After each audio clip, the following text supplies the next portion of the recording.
Colonial Maryland, Society and Demographics by Justin Ham.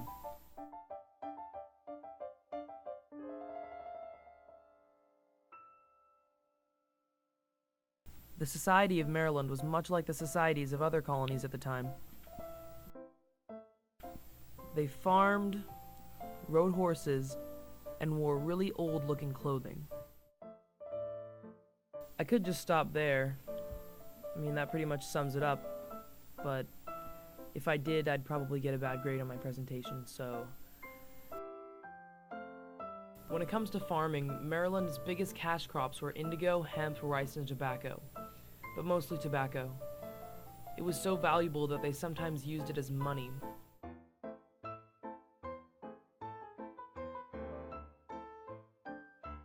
Education was very important in colonial Maryland. Kids went to school to learn how to read and write so they can read the Bible. Their parents wanted them to study their religion. Classes would take place in one room with one teacher that taught all grade levels. The children had to sit on uncomfortable benches all during the lessons.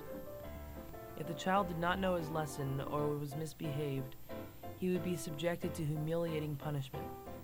If this kind of punishment happened in today's society, a lot of people would be getting sued.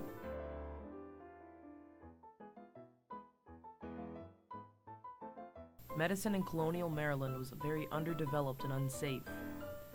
When colonists would get sick, they would have poorly trained doctors try and heal them.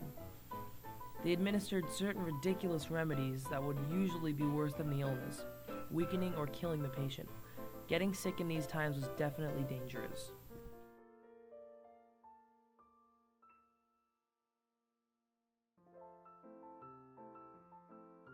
Clothing was very important in colonial times because it could help determine one's social class.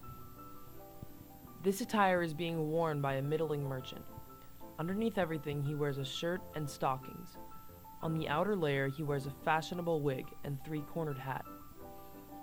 He wears a fashionable closely cut coat at knee length, a silk waistcoat, breeches, and fashionable shoes. He also has a cane as a fashionable accessory.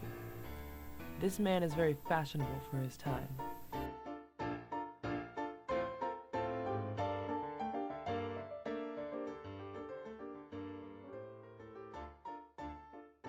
Demographics. The colony was founded by Leonard Calvert. Their main export is tobacco. The leader of the colony is George Calvin. And the main forms of transportation are by foot, by horse, and by waterway. Hope you enjoyed my presentation.